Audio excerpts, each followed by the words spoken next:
Hello friends, welcome to XIS monthly current affair magazine classes from our very own current affair magazine that is Current Express.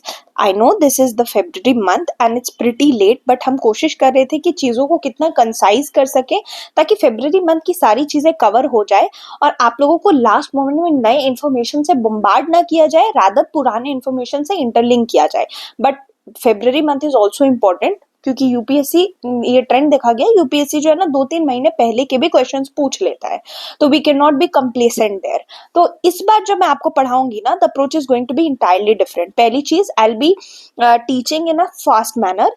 Neither I am going to give you lots of information, extra information, nor I am going to make it very like line by line reading वाला चीज. I am not going to do it at all. What I am going to do is that कि मैं आप लोगों को cues दूंगी कि क्या चीज को करना है, so that आपने अभी static revision कर लिया होगा तो आपके दिमाग में क्या चीजें आनी चाहिए. If I am reading certain news, तो if it's not coming into your head, तो important चीजें तो मैं इधर highlight कर ही दूंगी. ये आर्टिकल है, ऐसा है, अगर पॉलिटिक पढ़ रहे हैं या फिर क्या है इसकी IUCN स्टेटस है, अगर एनवायरमेंट पढ़ रहे हैं.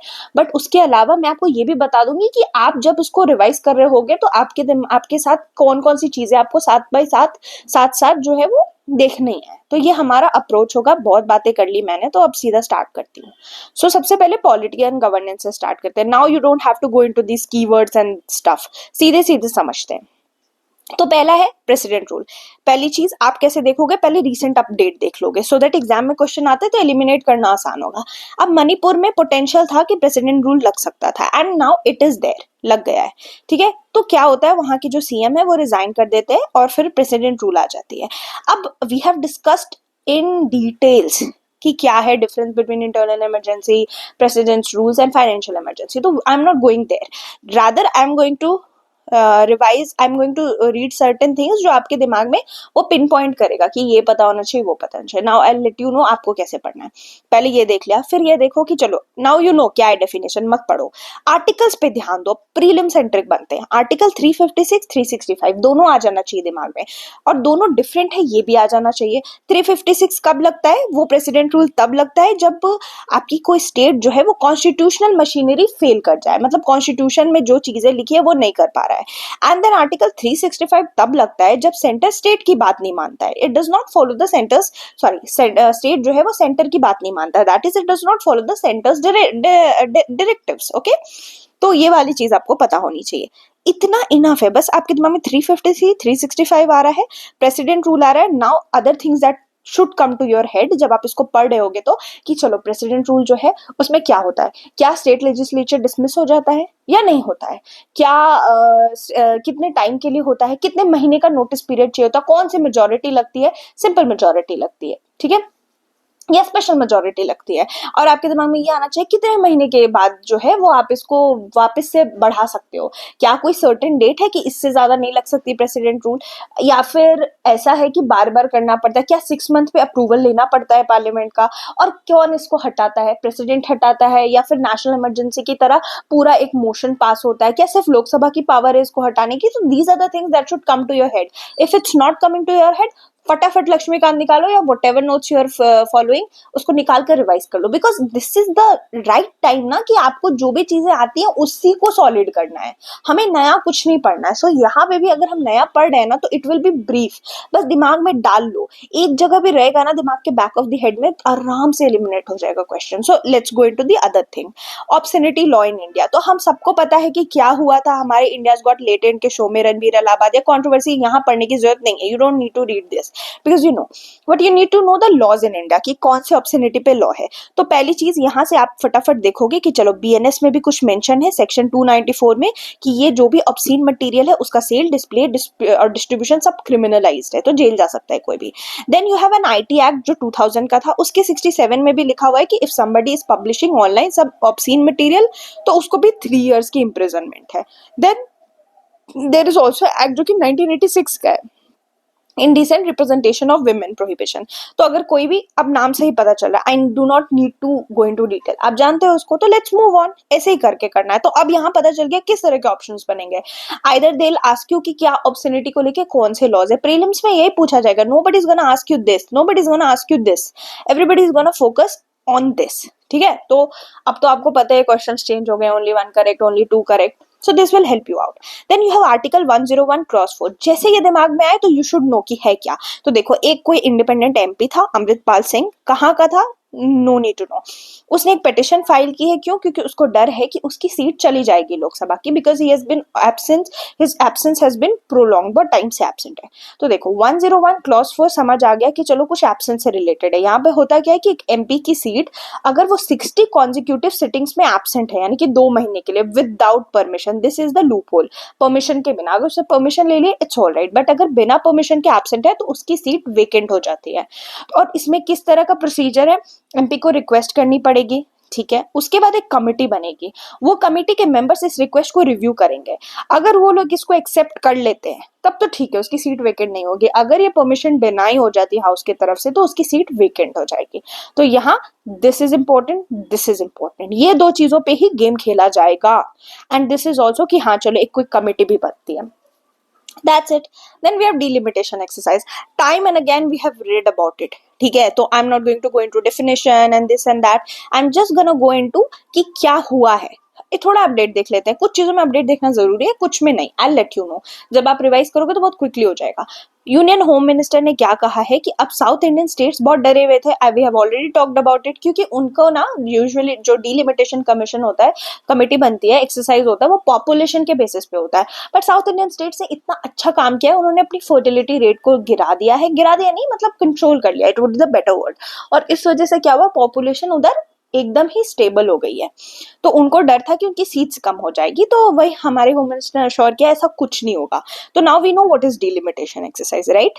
इसमें कौन से आर्टिकल्स रिलेटेड है that you need to read again and again. जैसे आर्टिकल 82 जो है वो बोलता है कि हर सेंसस के बाद डिलिमिटेशन एक्ट जो है वो पार्लियामेंट इनैक्ट करेगी। किसको पावर देता है हमारा कॉन्स्टिट्यूशन, पार्लियामेंट को देता है। उसके अलावा 2 अमेंडमेंट्स है। 42nd अमेंडमेंट एक्ट ने क्या किया था, हमारी लोकसभा और असेंबली दोनों की सीट्स को 1971 सेंसस के लेवल पे फ्रीज कर दिया था, ठीक है। एंड 84th अमेंडमेंट एक्ट 2001 ने क्या अलाउ किया था कि जो टेरिटोरियल एडजस्टमेंट है वो 1991 सेंसस के बेसिस पे हो। उसके अलावा भी कुछ आर्टिकल्स हैं जो मैंने कहा ज्यादा एक्स्ट्रा इन्फॉर्मेशन नहीं दूंगी बट काम की दूंगी। लाइक आर्टिकल 330 और 332 ने क्या प्रोवाइड किया था कि रीफिक्स करो नंबर ऑफ सीट्स और SC/ST की on the basis of 2001 census. But अभी डिलिमिटेशन किसके बेसिस पे, 1971 सेंसस के। So this is more than enough for you. Let's move on to other news. I might be going faster, but this is what will help you. Okay? आपको लगेगा इतना speedy क्यों, क्योंकि आप इस पॉइंट पे हो ना कि आपके दिमाग में ऑलरेडी बहुत कुछ है। ऐसा लगता होगा it might blast, I know, I understand. So इसलिए चीजों को आसान करेंगे, फटाफट करेंगे, ताकि आपका ना ROI बहुत अच्छा निकले, रिटर्न ऑन इन्वेस्टमेंट। दूसरी है नेशनल कमीशन फॉर सफाई कर्मचारी। तो आपको पता होना चाहिए ऐसी कोई कमीशन है, पहली चीज। दूसरी, ये कमीशन कब बनी थी, तो और what kind of commission, it is statutory. 1993 में एक एक्ट आया था, नेशनल कमीशन फॉर सफाई कर्मचारी एक्ट, उसके थ्रू बना था। पर्पस क्या था, नाम से ही पता चल रहा होगा, जो सफाई कर्मचारी हैं दैट इज सैनिटेशन वर्कर्स, उनकी वेलफेयर और जो मैनुअल स्कैवेंजिंग है ना उसको एलिमिनेट करना, because it is a very extremely dignity मतलब डिग्निटी जो है ना उसको गिराने वाला प्रैक्टिस है ये। तो ये सारी चीजें हैं। अब क्या पावर्स एंड फंक्शन है, there is nothing that it can be a probable prelims question जो आपको फंसा सके।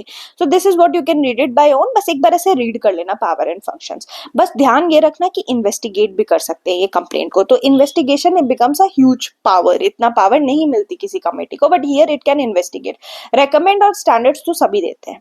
Then remission, we have already discussed कि जो हमारा ये प्रिजन सिस्टम है इसमें बेल शुड बी लॉ, इस पे भी मैंने बात की थी कि सुप्रीम कोर्ट भी कहता है, हमारी जुडिशरी कहती है कि प्रिजन जो है ना रिफॉर्म के लिए है, राइट। और रिफॉर्म के लिए bail it should be the norm, ठीक है, जेल नहीं, rather jail it should be bail, की बेल मिल जाए किसी को।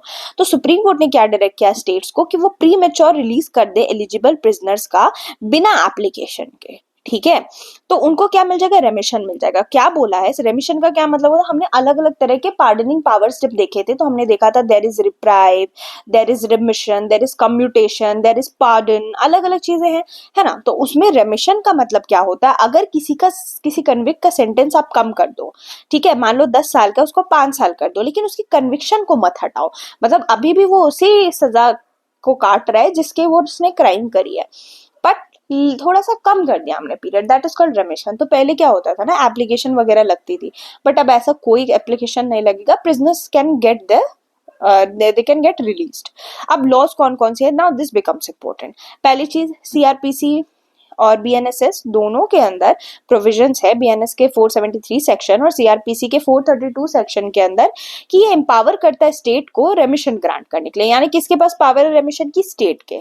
फिर आर्टिकल 72 से 161 जो है कॉन्स्टिट्यूशन का, वो अलाउ करता है प्रेसिडेंट और गवर्नर को, ताकि वो सेंटेंस को रिमिट कर सके, ठीक है। तो किसके पास पावर दिख गई, हमें दिख गया कि कॉन्स्टिट्यूशनल प्रोविजन भी है, साथ में हमारे स्टैट्यूटरी प्रोविजंस भी हैं, ठीक है। Then we have legal provisions, इसको हम लीगल प्रोविजंस कहेंगे। उसके अलावा बीएनएसएस ने और सीआरपीसी ने 14 साल की मिनिमम टर्म दी है फॉर लाइफ कन्विक्ट्स, ठीक है, ये भी हमें पता चल गया। अब यहाँ पे आपको समझ में आ गया कि किस तरह से, ये तो हम समझ में आ गया कि चलो there are certain provisions in even our constitution as well as legally. उसके अलावा क्या प्रोविजन है, तो प्रिजन अथॉरिटी केस को रिव्यू करेगा, ऐसे ही किसी को भी रिलीज नहीं किया जाएगा, और फिर वो रेकमेंड करेंगे अथॉरिटीज कि हाँ ये कन्विक्ट है, इसको छोड़ा जा सकता है, या इसकी जो सेंटेंस उसको रिमिट किया जा सकता है। पर अगर रेमिशन किसी को लगता है कि ये कंडीशंस फॉलो नहीं करा, तो it can also be revoked. कुछ जजमेंट्स भी हैं, 2013 में एक जजमेंट हुआ था जिसमें बोला गया था कि रेमिशन जो है वो अप्लाई होना चाहिए, सुओ मोटो नहीं होना चाहिए। पहली वाली ऐसी बातें थी, बट हमें ये वाला जजमेंट याद रखना है, माफा भाई मोती भाई सागर वर्सेस स्टेट ऑफ गुजरात। इसमें क्या बोला गया था कि जो रेमिशन के कंडीशंस होते हैं वो रीजनेबल होने चाहिए, बिना किसी रीजन के, मतलब कोई सॉलिड रीजन ना हो और किसी को आप रेमिट नहीं कर सकते। नेक्स्ट वी हैव पीएम जन धान्य कृषि योजना। तो पहली चीज देख लो कि कौन सी मिनिस्ट्री है, ये बहुत आसान है याद रखना, बिकॉज कृषि ही है और कृषि एग्रीकल्चर सेम है, तो इट्स प्रीटी इजी मिनिस्ट्री, यहाँ पे हमें एक्स्ट्रा एफर्ट्स डालने की जरूरत नहीं है। अब याद रखो ये कब लॉन्च हुआ है, तो ये अनाउंस हुआ है अपना इस साल का यूनियन बजट 25-26 के अंदर। इसके अंदर 100 डिस्ट्रिक्ट्स को टारगेट किया जाएगा जहां पे एग्रीकल्चर प्रोडक्टिविटी काफी कम है। तो सोच के देखो, ऑब्जेक्टिव्स ऑब्वियस हो जाती हैं, अगर लो एग्रीकल्चरल प्रोडक्टिविटी है तो क्या ऑब्जेक्टिव्स होंगे, पहला क्रॉप डाइवर्सिफिकेशन होगा, राइट, दूसरा होगा post harvest storage, irrigation. But the most important thing that you need to keep in mind, जब आपके सामने क्रॉप डाइवर्सिफिकेशन होगा, एग्जाम पर्सपेक्टिव में आ जाता है, ठीक है, ये मेरा जो सेशन है लेने का ये मतलब है, so that you come into the exam mode. Crop diversification आपको लगेगा हाँ है ही है, पोस्ट हार्वेस्ट अगर ऑप्शन में रहेगा यू विल बी लाइक हाँ ठीक है, इरिगेशन भी ठीक है। यहाँ क्रेडिट एक्सेस थोड़ी एक न्यू चीज हो जाती है, वो हमें ध्यान रखनी है कि 100 लो प्रोडक्टिविटी डिस्ट्रिक्ट्स को क्रेडिट एक्सेस देंगे। उसके अलावा फंडिंग वगैरह आप देख सकते हो, अलग अलग पल्सेस भी हैं, वेजिटेबल्स भी, हाइब्रिड भी है। If you don't remember the numbers कि 1000 करोड़ जो भी है, it's all right. Target group ध्यान रखना है, small marginal farmers, rural women और लैंडलेस फैमिलीज, यानी कि रिलेटिवली मार्जिनलाइज सेक्शन को ये चीज दी जा रही है, ठीक है। और दूसरी चीज आपको याद रखनी है, जो एग्जिस्टिंग स्कीम्स भी तो होंगी इस चीज को लेकर के, जो भी है हमारे एग्रीकल्चर की प्रोडक्टिविटी है, तो उसको ये रिप्लेस नहीं करेगा, रादर इट विल कन्वर्ज, उनके साथ ही मिल जाएगा। नेक्स्ट वी हैव नक्शा प्रोजेक्ट। याद रखो नक्शा प्रोजेक्ट क्या है, तो ये अर्बन लोकल बॉडीज को मॉडर्नाइज करने के लिए। कैसे अर्बन लोकल बॉडीज को मॉडर्नाइज करेंगे, ऑफ कोर्स जब हम उसके लैंड रिकॉर्ड्स या फिर डिस्प्यूट्स को कम करेंगे, अर्बन प्लानिंग बेटर करेंगे। मिनिस्ट्री कौन सी देख रही है, तो हमें लगेगा चलो अर्बन लोकल बॉडीज है तो may be something related ministry of housing and urban affairs होगा, no, ministry is ministry of rural development. तो यहाँ मिनिस्ट्री इंपॉर्टेंट हो जाती है, मैं चलो उसको स्टार मार्क कर देती हूँ ताकि आप जब इसको पढ़ो तो इस पर ध्यान दो। जहां मैंने स्टार मार्क नहीं किया वो मिनिस्ट्री आप लेट गो कर दो, मतलब हाँ ये तो बहुत ऑब्वियस है, कृषि सिंचाई तो कृषि का ही होगा। तो यहाँ पे मिनिस्ट्री ऑफ रूरल डेवलपमेंट है। इंप्लीमेंट कौन करना है, तो डिपार्टमेंट ऑफ लैंड रिसोर्स जो कि सर्वे ऑफ इंडिया है, एंड NICSI। उसके अलावा आप यहाँ से फीचर्स देख सकते हो, जिसमें मैंने इसको हाईलाइट कर दिया बिकॉज ये क्योंकि हमने इसको मॉडर्नाइज कर रहे हैं, तो हम वेब GIS बेस्ड सिस्टम को रख रहे हैं फॉर लैंड मैनेजमेंट, यानी कि हमने इंटरनेट का यूज किया, हमने टेक्नोलॉजी का, इंटरनेट नहीं टेक्नोलॉजी का यूज किया है। Next we have digital brand identity manual, जिसको DBIM कह रहे हैं। तो हमारी गवर्नमेंट ऑफ इंडिया ने होस्ट किया पहला CIO इज ये जो CIO कॉन्फ्रेंस है ना 2025 की, ये gov.in इनिशिएटिव के अंदर हुई है। It's related to chief information officers, इन लोगों के रिलेटेड, ठीक है। तो इसके अंदर क्या होगा, जितने भी हमारे गवर्नमेंट के प्लेटफॉर्म्स है ना, डिजिटल प्लेटफॉर्म्स, उनको स्टैंडर्डाइज और इंटीग्रेट कर दिया जाएगा। तो उसके ऑब्जेक्टिव क्या होंगे, ऑफ कोर्स यही सारे ऑब्जेक्टिव्स होंगे, नो नीड टू फस ओवर दीज डिटेल्स। आप ये देख लो बस कि DBIM जो है वो एक फ्रेमवर्क बना रहा है ताकि जो भी प्लेटफॉर्म्स है उसको डिजिटाइज करने के लिए। अब ये जो CIO कॉन्फ्रेंस 2025 पहली हुई है ना, उसको हम दिखाते हैं आपको। चलो आई शो यू दिस, है ना। थोड़ा दिखा देती हूँ आप लोगों को भी ध्यान में रहेगा। देखो ये इंडिया का पहला CIO समिट है, मैंने उन्हीं की वेबसाइट से स्क्रीनशॉट ले लिया है। तो यहाँ आप देख सकते हो AI फ्यूल्ड बिजनेसेस को लेकर ये समिट है और कहाँ पे हुआ है, चेन्नई में हुआ है, ठीक है। और ये सारे उसके ओवरव्यू है, you can read it, I will put this PDF there, ठीक है। तो आपको स्ट्रेस लेने की जरूरत नहीं, I am not given lots of information, you don't even need those information in the last moment. चलो नेक्स्ट देखते हैं हम लोग। उसके बाद है भारत टेक ट्रायम्फ प्लेटफॉर्म। तो ये भारत टेक ट्रायम्फ प्लेटफॉर्म जो है, इसने शोकेस किया इंडिया की गेमिंग टैलेंट ग्लोबली। तो आपको मैं बता दूं, इंडिया की गेमिंग इंडस्ट्री बहुत ही फ्लरिशिंग इंडस्ट्री है and it is quite profitable, ठीक है। और इनोवेशन भी हमारी गेमिंग इंडस्ट्री को जरूरत है। तो मिनिस्ट्री कौन सी है, इट बिकम्स इंपॉर्टेंट। तो ministry of information and broadcasting, exam में they will definitely give you MIT, ministry of information and electronics वाली जो मिनिस्ट्री है ना, MEITY वाली, तो वो वाली दे देंगे आपको। But this is your ministry of information and broadcasting. तो क्या करेगा ये टेक प्रोग्राम, तो ऑफ कोर्स इंडिया का टैलेंट दिखाएगा ग्लोबली, ठीक है। तो इंडिया जो भी विनर्स होंगे ना, वो उनको मौका मिलेगा GDC 2025 में प्रेजेंट करने का। अब now what is the GDC 2025, so let me show you this also, give me a sec. ये देखो, ये है आपका गेम डेवलपर्स कॉन्फ्रेंस, ठीक है, जो कि आपका सैन फ्रांसिस्को में होने वाला है। तो यहाँ पे वर्ल्ड का ये प्रीमियम इवेंट है गेमर्स के लिए, जो भी गेम्स क्रिएटिविटी में बिलीव करते हैं, दे कैन कम हियर, ठीक है, and they can even participate and showcase whatever they want to show. तो यहाँ से यू कैन ऑल्सो रीड कि what are the important things, not that important, but if you are inquisitive and you have got time, but still I say कि आप मत ही read करना इस point पे, ठीक है, it's just for you to jolt your visual memory. Then ex gratia payment में देखो, आपको पता होगा कि अभी कुछ टाइम पहले ही जो NDLS रेलवे स्टेशन है दिल्ली की, वहाँ पे बहुत बड़ी स्टैम्पीड हुई। स्टैम्पीड का मतलब क्या होता है, भगदड़। तो रेलवे मिनिस्ट्री ने बोला कि हम 10 लाख रुपए फैमिलीज को देंगे। तो ये 10 लाख जो पेमेंट होती है उसको एक्स ग्राशिया बोलते हैं। एक्स ग्राशिया पेमेंट वैसी पेमेंट होती है जो गुडविल की वजह से दी जाती है, कोई लीगल ऑब्लिगेशन नहीं है। This is the most important line, कि ऐसा कुछ है नहीं, था नहीं रेलवे को कि उनको ये पैसा देना ही था। It was just out of goodwill, they felt bad and they thought कि फैमिलीज को ये पैसे देने चाहिए, ठीक है। ये लीगल फ्रेमवर्क नहीं है, इसका कोई लॉ भी नहीं है। और ये पेमेंट देती कौन है, तो वो मिनिस्ट्री कंसर्न देती है, जहां पे भी ये इस तरह की अनफॉर्चुनेट इंसिडेंट हुई रहती है। और किस तरह से आइडेंटिफाई क्या, किस तरह से प्रोसीजर होता है, तो पहले विक्टिम्स को आइडेंटिफाई किया जाता है, उनकी फैमिलीज को आइडेंटिफाई किया जाता है, और पैसे दिए जाते हैं। किस फॉर्म में, इट कैन बी इधर कैश, बैंक ट्रांसफर भी दिया जा सकता है, इवन चेक ऑल्सो। रेलवे कैसे देती है इस राशि पेमेंट, तो कोई रूल्स है क्या रेलवे को गवर्न करने वाले, तो yes, there is railway accident and untoward incidents rule 1990, इसी के अंदर रेलवे पैसे देती है। देन इंटरनेट शटडाउन, तो इंडिया ने एक बड़ा ही रिकॉर्ड बनाया है, इसने म्यांमार को भी सरपास कर दिया इंटरनेट शटडाउन में। इवन व्हेन वी नो कि म्यांमार में बहुत घटिया स्थिति है पॉलिटिकल इंस्टेबिलिटी को लेकर, there is military coup has happened, there are certain these tribal groups, not tribal, these are certain what I can say indigenous groups, ये indigenous groups हैं जो आपस में लड़ रहे हैं। But India is relatively stable country, but still we have experienced highest internet shutdown। तो ऐसा क्यों हुआ, हमारे कुछ laws भी हैं क्या, तो या देयर आर सर्टेन लॉज, जैसे कि इंडियन टेलीग्राफ एक्ट 1885 जो और सेक्शन 144 ऑफ CRPC, ये रेगुलेट करता है हमारे इंटरनेट शटडाउन्स को। उसके अलावा 2017 में temporary suspension of telecom services ने मैंडेट किया था कि जब भी इस तरह के शटडाउन हो तो उसको 48 आवर्स के अंदर रिव्यू करना पड़ेगा। रीजन क्या है, तो we of course know protest, communal violence and even exams. आपने देखा होगा एग्जाम से पहले जैमर लग जाते हैं, आप कहीं भी पेपर देने जाओ। और कौन सी स्टेट में, दिस इज इंपॉर्टेंट, मैं बता रही हूँ जो, देखो स्टेट वाइज शटडाउन में Manipur seems right, Jammu and Kashmir also seems right, पर हरियाणा यू वोंट थिंक कि ये के बाद हरियाणा होगा। तो अगर आपको chronologically, I don't think so UPSC will give you, but if it gives in a statement also कि Haryana saw 12 shutdowns after Manipur, तो यू विल फील नहीं यार हरियाणा कैसे होगा, it should be Jammu Kashmir. Even Jammu Kashmir Haryana had same number of state wise shutdowns. Now what is important for your prelims is that कि जब भी internet shutdown होता है तो कौन सी अथॉरिटी करती है इंटरनेट शटडाउन, ठीक है। तो union home minister national level पे शट डाउन करता है, और state home secretary, sorry not him minister, secretary, union home secretary national level पर करता है और state home secretary state level पर करता है। और अनअवॉइडेबल सर्कमस्टांसेस है तो एक जॉइंट सेक्रेटरी लेवल का ऑफिसर जिसको ऑथराइज करेगा, ठीक है, वो जो ड्यूली ऑथराइज्ड है वो भी इशू कर सकता है, पर उसको कंफर्म करना पड़ेगा 24 आवर्स के अंदर, नहीं तो वो नहीं चलेगी। Then you have one Supreme Court case that you need to know, Anuradha Bhasin versus union of India, जिसने क्या बोला था कि इनडेफिनेट शटडाउन्स अगर आप लगाते हो किसी स्टेट में कि ये लगा ही रहेगा, विल नॉट रिपील इट, तो this is unconstitutional and it should be, there should be criteria जैसे कि test of necessity and proportionality, अगर इसको ये फॉलो करता है then only there should be something like this, ठीक है। तो this was important for you. Okay, let's move on to Swayatt initiative.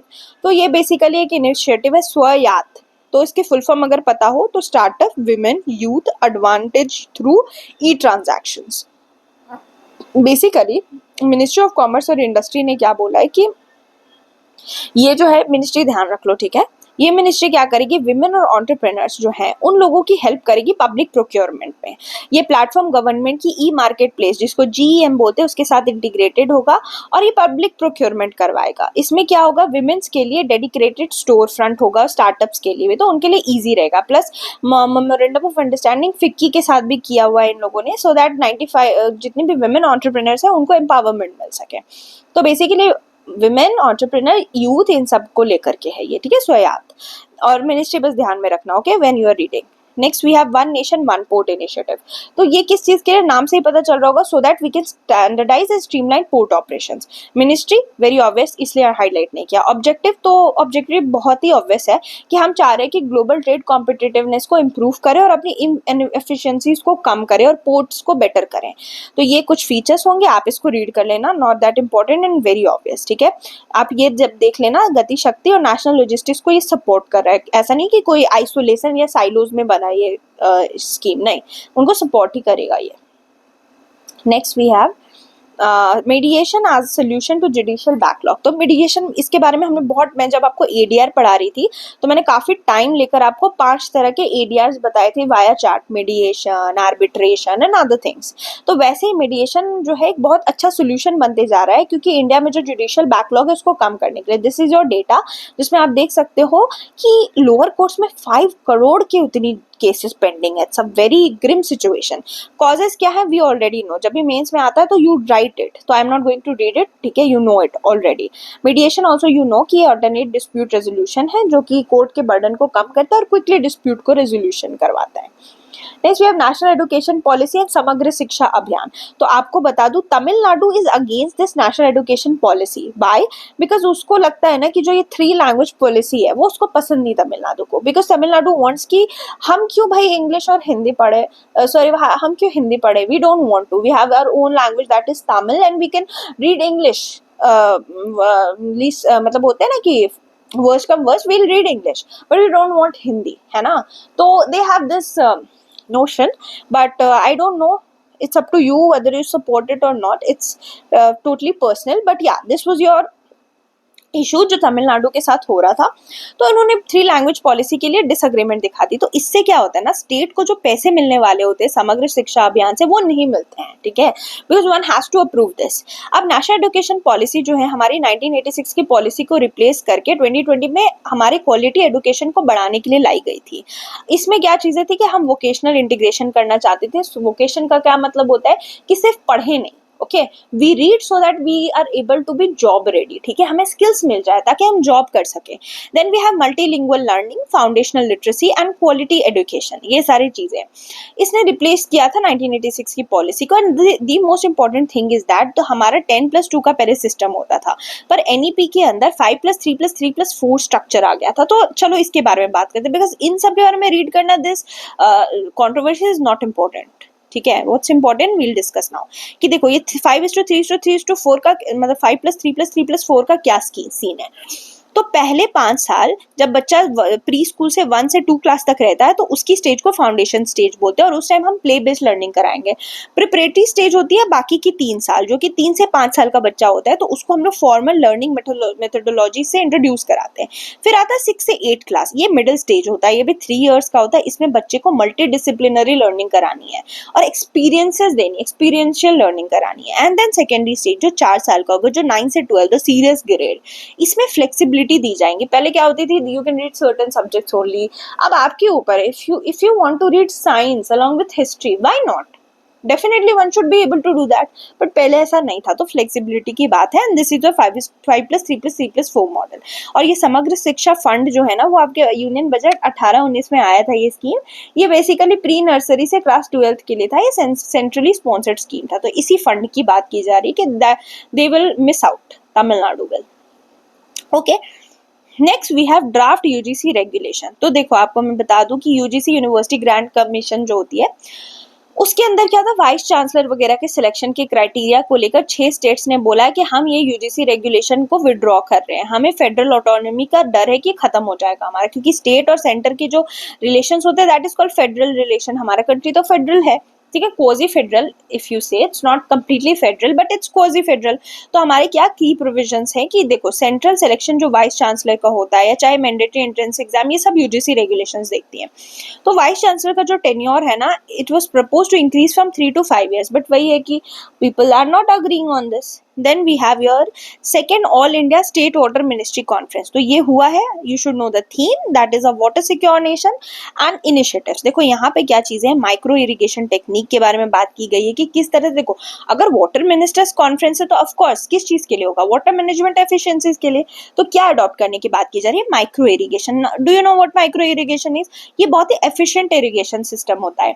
इसमें जो हम इतना सारा पानी वेस्ट होता है हमारा, एटलीस्ट वी ठीक है। तो पहले माइक्रो इरिगेशन की बात कर लेते हैं। इट्स द मोस्ट क्या बोलते हैं हम उसको, शब्द ही निकल गया मेरे दिमाग से। ये सबसे इजी तरीका है, इजी तो क्या ही बोलूं, वाटर इफेक्टिव तरीका है। तो माइक्रो इरिगेशन में 2 चीजें दिमाग में रखनी है आपको, drip irrigation and sprinkler system. तो ये सारे तरीके होते हैं। ड्रिप इरिगेशन में आप सोच के देखो, ड्रिप माने छोटे छोटे ड्रॉप्स में पानी जाता है, तो ये जो एक्सेस वेस्टेज है हमारे वाटर का वो भी बचता है।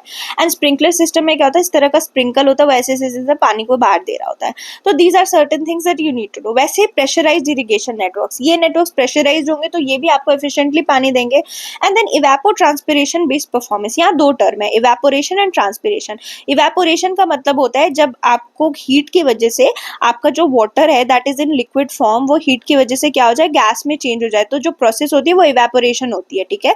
एंड ट्रांसपिरेशन प्लांट्स में होता है, उनके पत्तों में ना छोटे छोटे से पोर्स होते हैं, और ट्रांसपिरेशन जो होता है वो वाटर को, जो एक्सेस वाटर है ना प्लांट का, it removes excess water from plant. तो ये कुछ चीजें थी that you needed to know, ठीक है।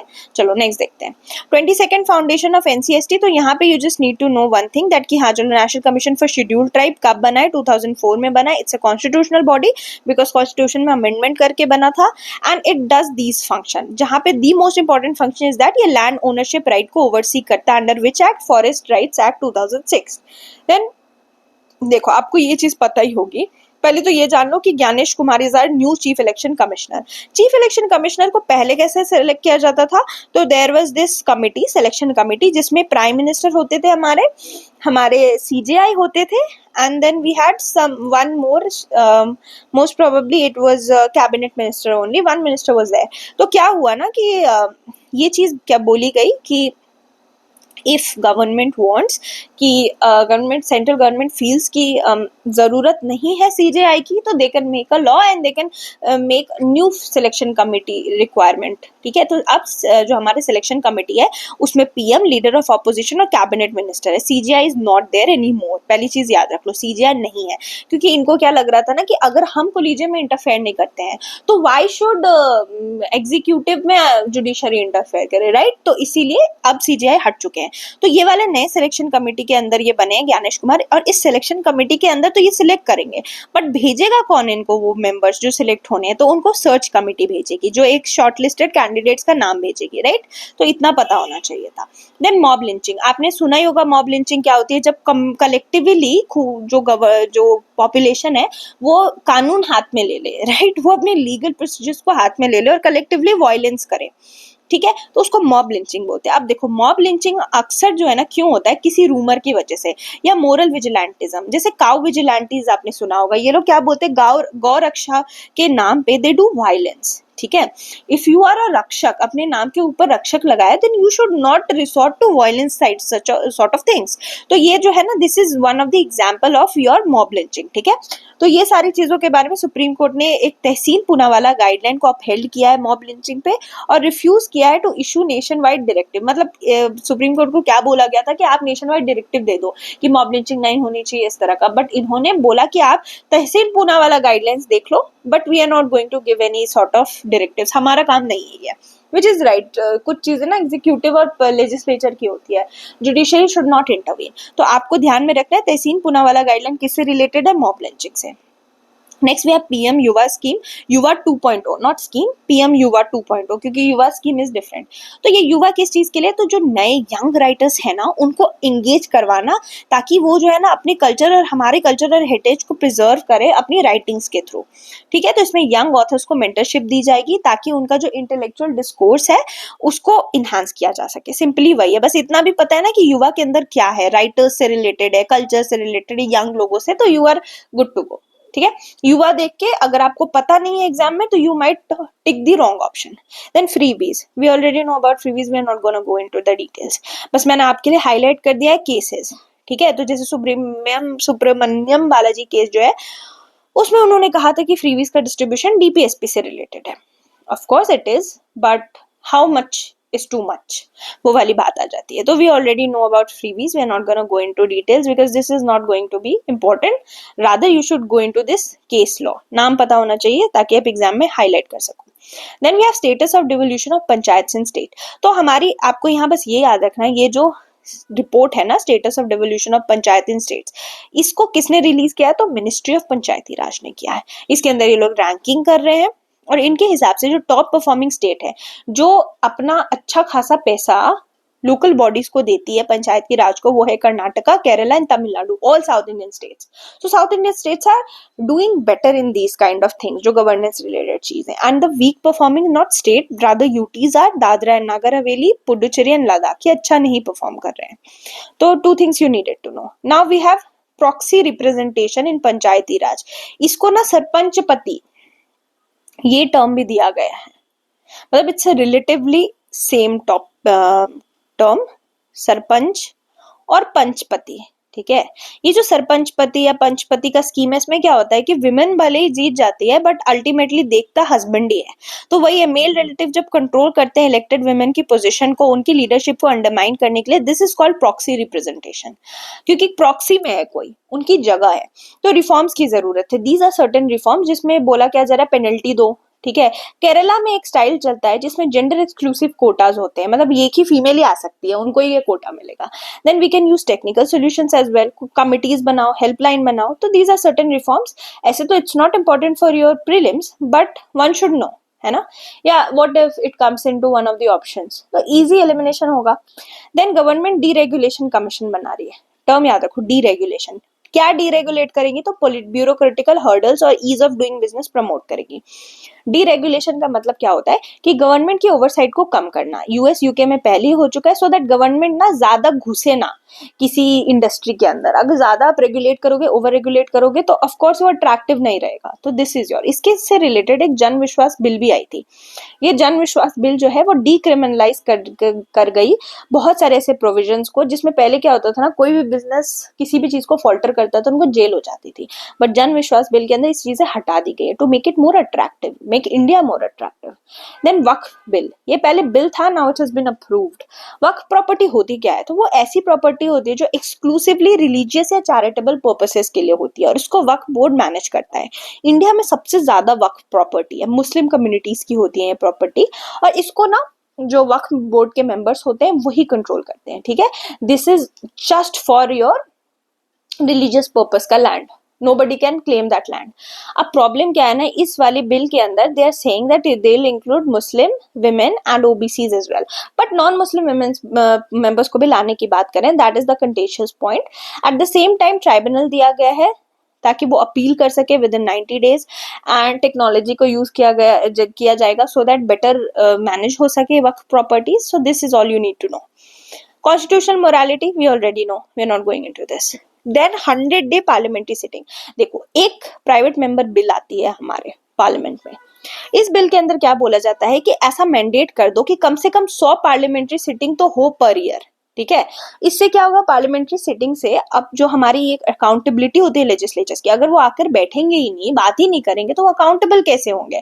अब आपको पता ही है कि पार्लियामेंट में अक्सर लोग आते हैं बट वो सिटिंग एडजर्न हो जाती है, कोई इनमें आपस में ही मतभेद हो जाता है किसी बात को लेके, दे वैंडलाइज, दे गो आउट, तो इस जो सिटिंग्स है ना वो कम होनी is going to affect our democracy. ठीक है, बेसिकली लेजिस्लेटिव अकाउंटेबिलिटी। तो अगर 100 से 150 सिटिंग होगी तो लेजिस्लेशन का फंक्शन सही होगा। अब अभी कॉन्स्टिट्यूशनली कोई ऐसा मैंडेट नहीं है कि इतनी सिटिंग्स होनी चाहिए, बट अगर ऐसा कोई लॉ आ जाएगा तो इट विल बिकम मैंडेटरी। जैसे आप 17th लोकसभा देखो तो one of the lowest sittings देखी गई, ओनली 274 सिटिंग्स। ओके, अगर पर ईयर 100 सिटिंग्स की बात करें तो it will be like around 300 sittings तो होनी चाहिए, है ना।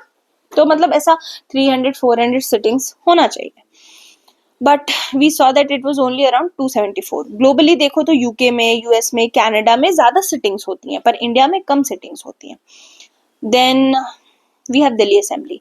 देखो दिल्ली असेंबली रिजल्ट्स आ गए। दिल्ली असेंबली की हिस्ट्री देखो तो सबसे पहले ना 1952 में बनता है, फिर 1956 में अबॉलिश हो जाती है दिल्ली असेंबली, फिर 1993 में बनती है, लेकिन तब ना ये इसको वो स्पेशल स्टेटस नहीं मिला होता है। फिर आर्टिकल 239 ए आता है जो दिल्ली को स्पेशल स्टेटस देता है। इससे जो उसकी लेजिस्लेटिव पावर्स और लिमिटेशंस है वो रिकॉग्नाइज होती हैं by the whims of constitution, है ना।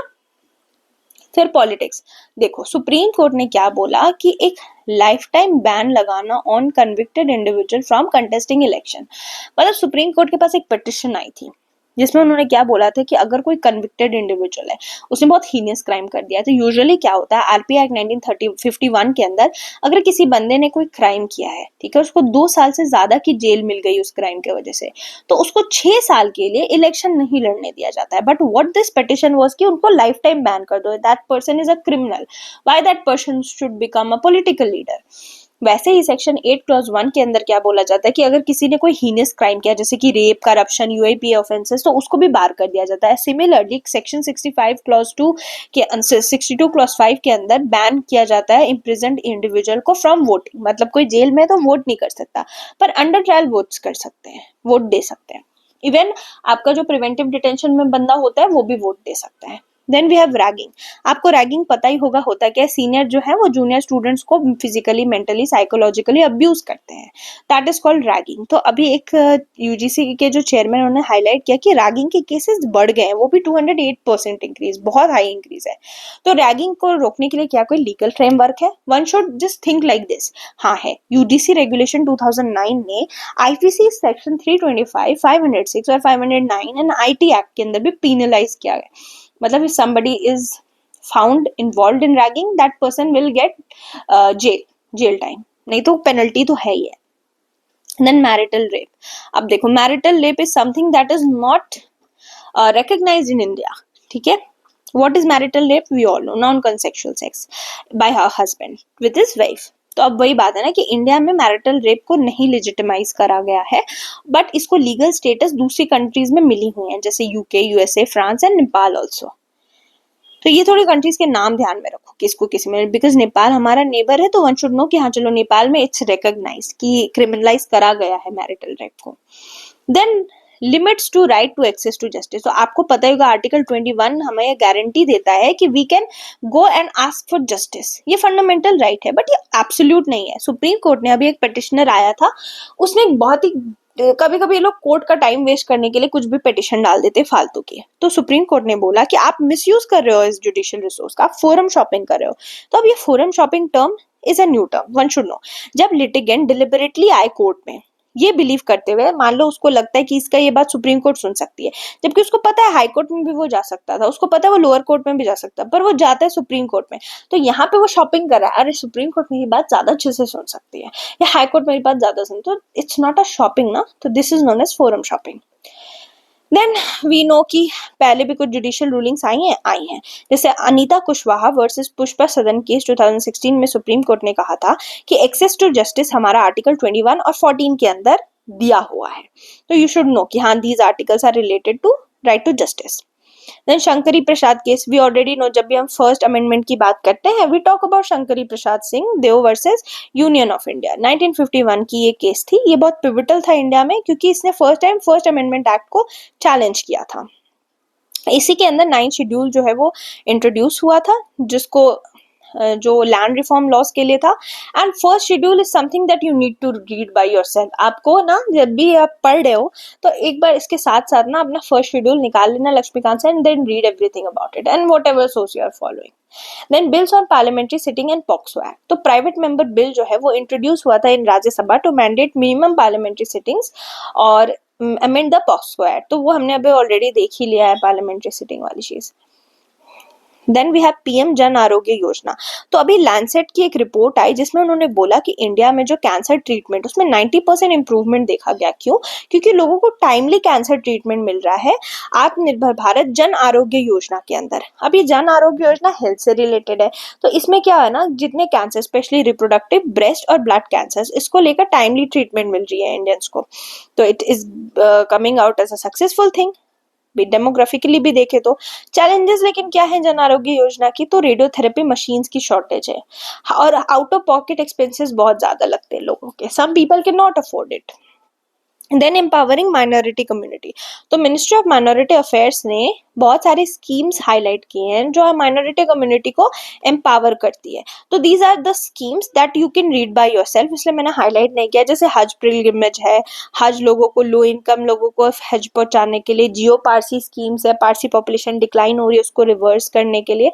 सो वी हैव सर्टेन स्कीम्स जो हमारे जो माइनॉरिटी इंस्टीट्यूशन है उनको हेल्प करती है, सॉरी माइनॉरिटी कम्युनिटीज को। Then domicile based PG medical admission, तो आपको बता दूं बहुत सारे ऐसे स्टेट्स हैं ना जो अपने स्टेट के बच्चों को लेने के लिए सीट्स को रिजर्व कर देते हैं। इस पर एक बहुत बड़ी सुप्रीम कोर्ट की जजमेंट आई है, इट्स वेरी इंपॉर्टेंट, इसलिए मैंने हाईलाइट किया। तन्वी बहल वर्सेस श्रेया गोयल केस 2025, इसमें इन्होंने क्या डिक्लेयर किया सुप्रीम कोर्ट ने कि जो डोमिसाइल बेस्ड रिजर्वेशन आप करते हो पीजी मेडिकल एडमिशन के लिए, this is unconstitutional, you can not do it. Centre जो है ना क्या करता है, यूजुअली काउंसलिंग में 50% सीट करता है, बाकी के 50% स्टेट को फिल करने होते हैं, और स्टेट क्या करता है, ये अपने स्टेट के बच्चों के लिए रख देता है। डोमिसाइल तो यही होता है, तो one should no now it is constitutional. Now IR, तो आईआर में USAID very important.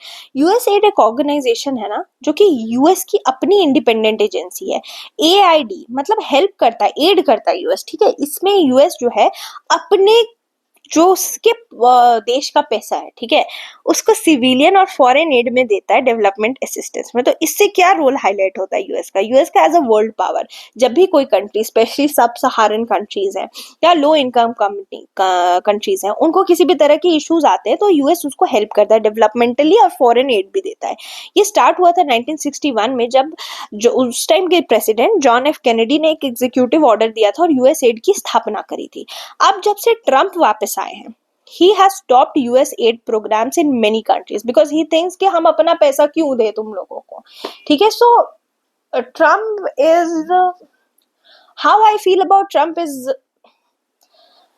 not important for your exams and not important, but I do feel that Trump has been doing some huge damage.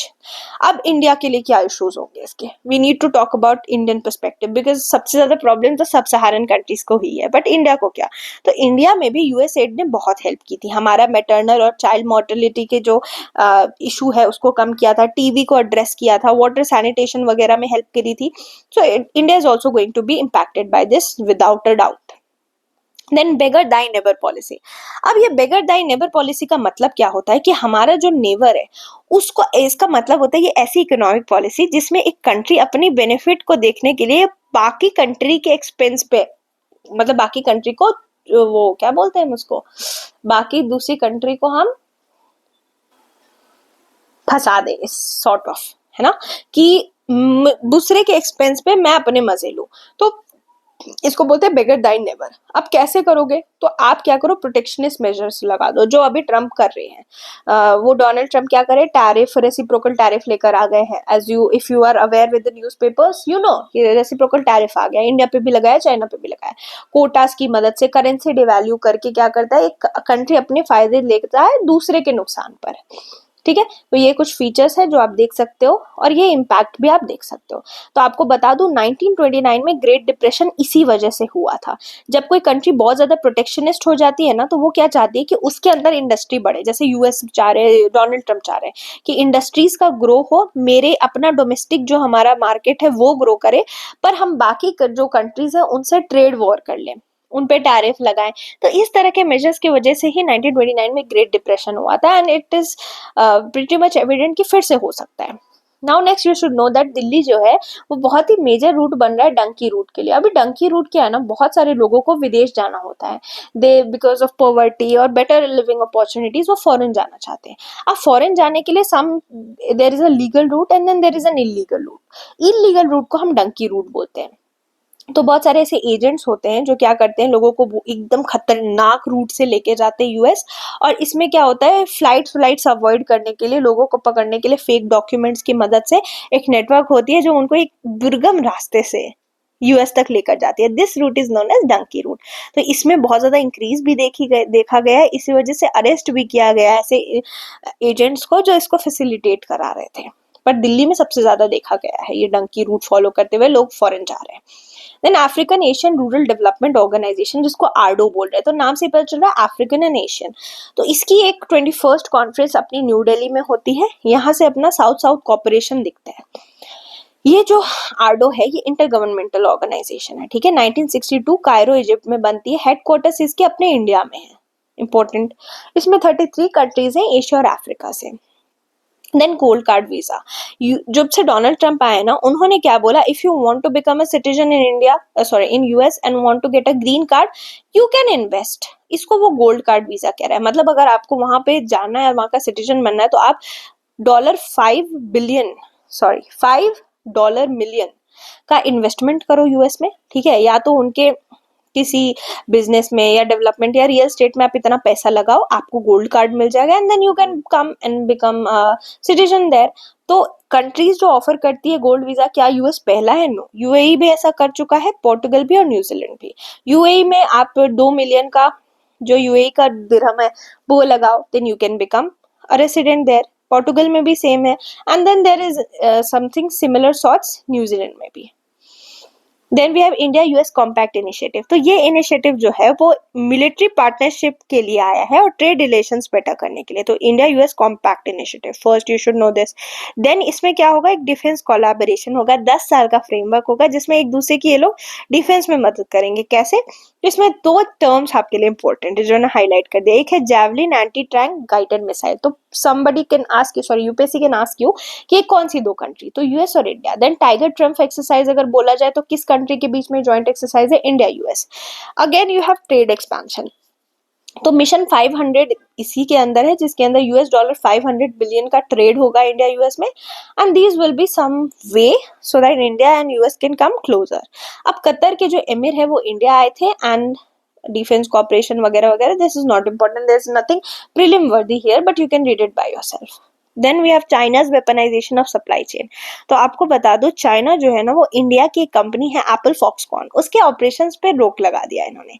तो ये दिखाना क्या चाहता है? ये दिखाना चाहता है कि China wants to slow India's electronic manufacturing growth because China is a manufacturing hub for entire world.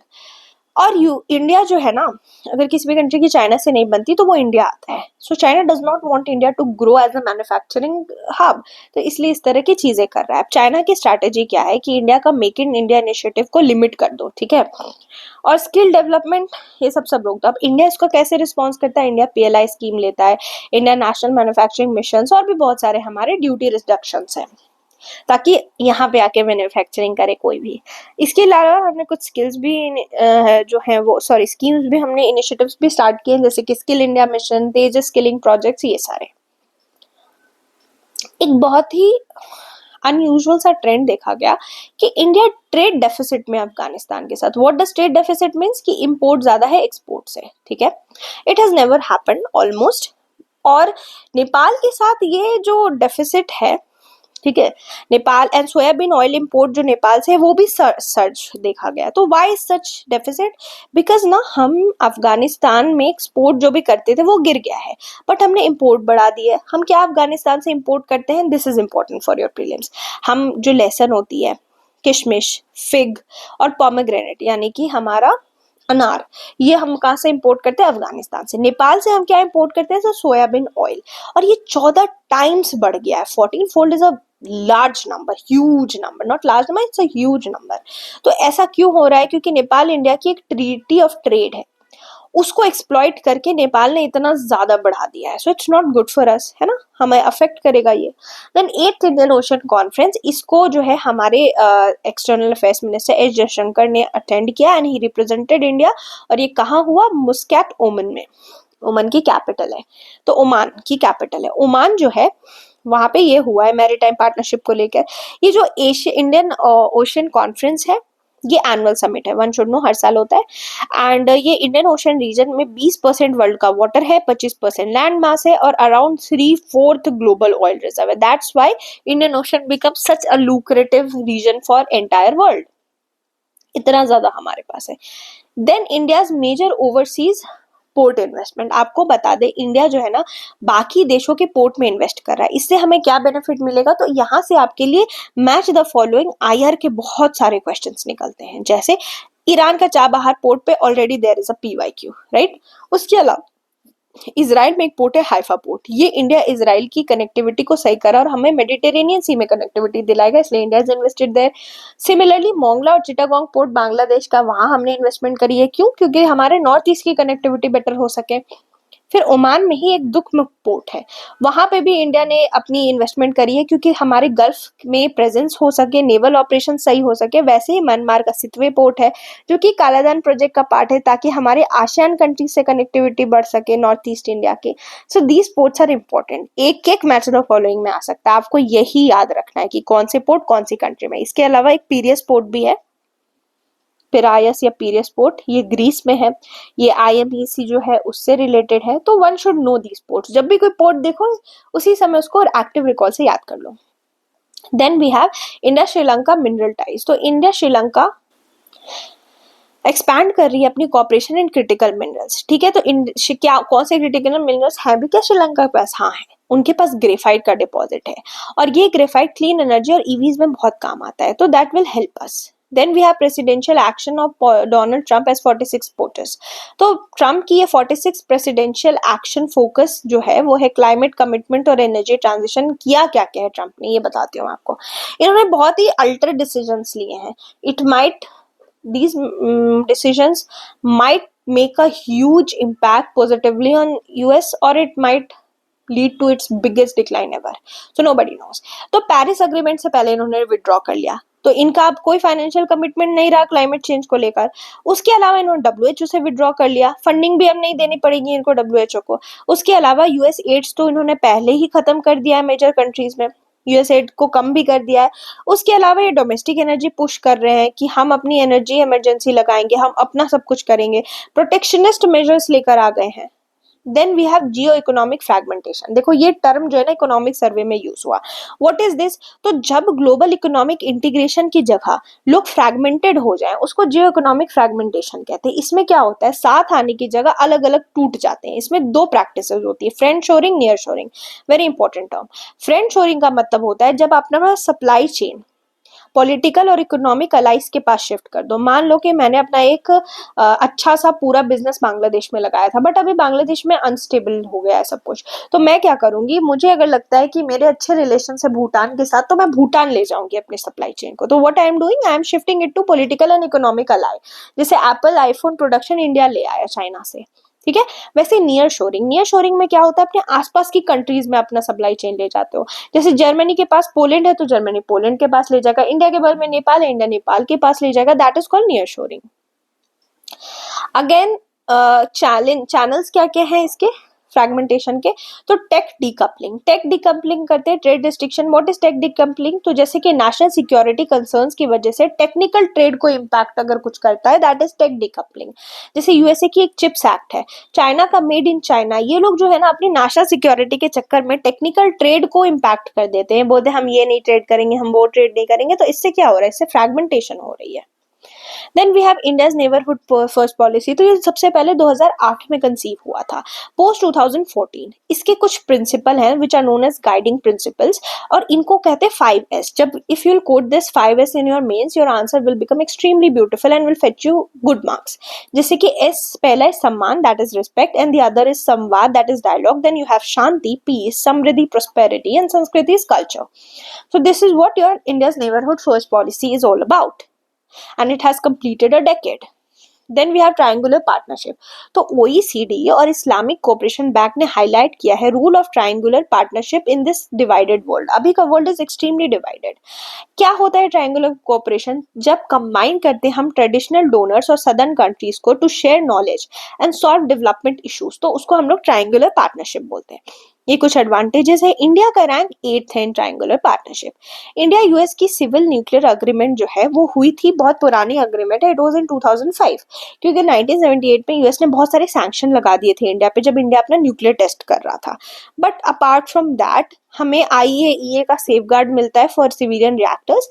NSG waiver भी मिला हुआ है, जैसे कि इंडिया ने एनएसजी नहीं साइन, एनपीटी साइन नहीं किया, नॉन प्रोलिफरेशन ट्रीटी, स्टिल हम न्यूक्लियर ट्रेड हमें अलाउड है। ठीक है, तो यूएस अगर हमारा ये जो अग्रीमेंट है इसके अंदर 100 गीगावाट न्यूक्लियर एनर्जी जो है वो 2047 तक रिवाइव कर सकती है इंडिया की यूएस की सिविल न्यूक्लियर अग्रीमेंट को। This was an agreement between them. Then India France relationship. India और फ्रांस ने आपस में मिलकर AI एक्शन समिट जो है वो फ्रांस का को चेयर किया। This is important for you because ये AI समिट इंपॉर्टेंट, AI तो बहुत ही इंपॉर्टेंट है इस एग्जाम के लिए। Mark it, there will be more than 2 questions in the exam. ठीक है, अब देखो डिफेंस की बात करते हैं। इंडिया और फ्रांस में क्या क्या है, तो कुछ जॉइंट एक्सरसाइजेज है इंडिया फ्रांस की। These are very basic things, you can read it by yourself, but defence exercises you will have to remember, जैसे शक्ति, गरुड़ा, वरुणा, ये सब हम फ्रांस के साथ करते हैं। Next we have BIMSTEC. आपको बता दें बिम्स्टेक की यूथ समिट जो है वो गांधीनगर गुजरात में हुई है, because it has been happened in India, you should know about it. ये एस्टैब्लिश हुआ है in BIMSTEC in 1997 through the Bangkok declaration. Members कौन से हैं इसके? Bangladesh, India, Sri Lanka, Thailand, Myanmar, Nepal, Bhutan. इसका फोकस एरिया कौन सा है? Trade, environment, climate change, people to people connect. International criminal court. International criminal court जो है यूएस ने सैंक्शंस लगा दिए in individuals assisting ICC investigation. देखो इंटरनेशनल क्रिमिनल कोर्ट पे हमने पहले भी बात की है, आईसीसी वर्सेस आईसीजी भी मैंने आपको अच्छे से समझाया। If you can not recall it right now, it's high time that you should go and read about it. तो अब थोड़ा आईसीसी को वापस से देख लेते हैं। ये जो है रोम स्टैट्यूट से बना था 1998 पे। कौन से क्राइम्स देखता है? Genocide, war crimes and crimes against humanity. Membership क्या है? तो 125। The most important line in this entire news clipping is that कि India, Israel, US and China part नहीं है आईसीसी के। ठीक है, देन वी हैव इकोवास। इकोवास पे भी हमने कई बार बात किया है, but what you should know that Mali, Burkina Faso और नाइजर ने विथड्रॉ कर लिया खुद को इकोवास से। वेरी वेरी इंपॉर्टेंट, माली, बुर्किना फासो, नाइजर, माली, बुर्किना फासो, नाइजर। मेरा रिकॉर्ड नहीं फंसा है, मैं बार बार इसलिए बोल रही हूँ ताकि आपके दिमाग में चला जाए। माली, बुर्किना फासो, नाइजर, ये तीनों ने विथड्रॉ कर लिया इकोवास से, और ये तीनों मिलिट्री रूल में है। नाउ व्हाट इज इकोवास? आपको ऑलरेडी पता है, हम ऑलरेडी डिस्कस कर चुके। इकोनॉमिक कोऑपरेशन के लिए जो ये वेस्टर्न अफ्रीकन स्टेट्स है वो साथ आई थी इकोवास में। ये एस्टैब्लिश हुआ था 1975 में। ठीक है, एंड 12 आफ्टर विड्रॉल अभी कितने मेंबर्स रह गए? 12। बेनिन, कोटे डी आइवरी, नाइजीरिया। ठीक है, अब 12 मेंबर्स रह गए इकोवास में। ये देखो, ये इकोवास की रीजन है, वेस्टर्न अफ्रीका है ना, इसीलिए। Now we have OPEC. Brazil ने अप्रूव कर दी है एंट्री इनटू ओपेक प्लस, मतलब ब्राजील की अप्रूव हो गई है एंट्री इनटू ओपेक प्लस। पहले तो ओपेक देख लेते हैं। ये जो ओपेक है वो 1960 में बना था। ओपेक का फुल फॉर्म है organisation of the petroleum exporting countries. इसके मेंबर 12 कंट्रीज है एक्सक्लूडिंग इंडिया। इंडिया ओपेक में नहीं है। Of course we are not oil producing countries, why will be there in OPEC. OPEC plus जो है वो 2016 में बना था। OPEC plus is relatively new. इसमें ओपेक के अलावा 10 अलग ऑयल प्रोड्यूसिंग कंट्रीज भी हैं। ठीक है, क्या हुआ था कि यूएस में शेल गैस की प्रोडक्शन बहुत तेजी से बढ़ गई थी, तो दी ओपेक कंट्रीज बिकेम स्कैर्ड कि अगर यूएस ने इतनी ज्यादा प्रोडक्शन कर ली तो व्हाट विल डू। तो ये साथ आए और इन्होंने ओपेक प्लस कर दिया, एक्सपैंड कर लिया बेसिकली ओपेक को। Now we have international organisation of aids to marine navigation, इसको IALA बोलते हैं, ठीक है।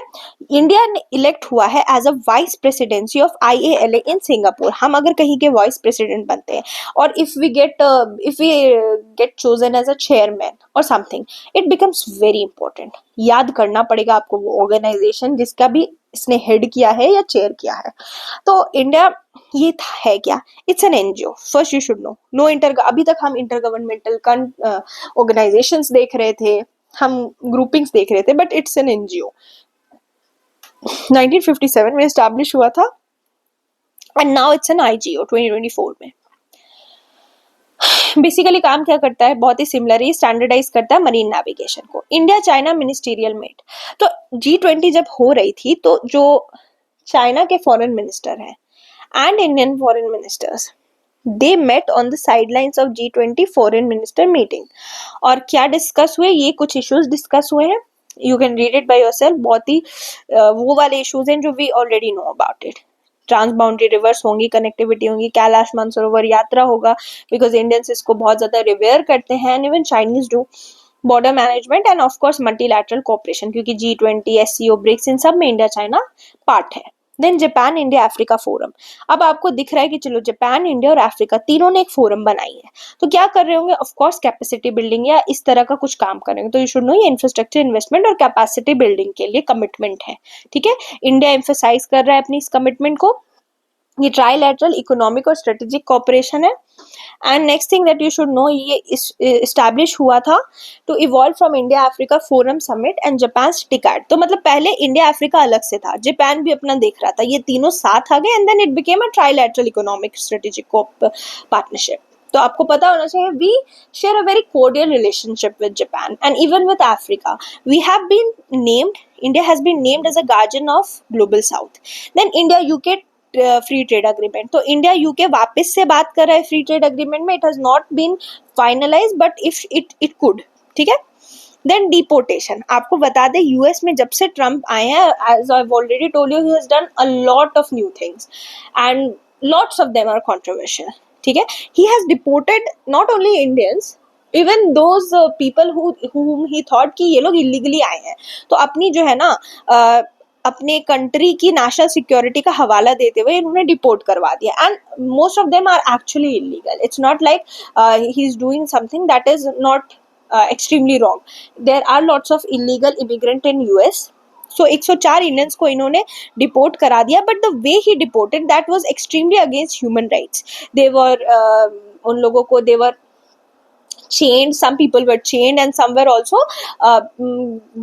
taken to some isolated places and in a very bad condition.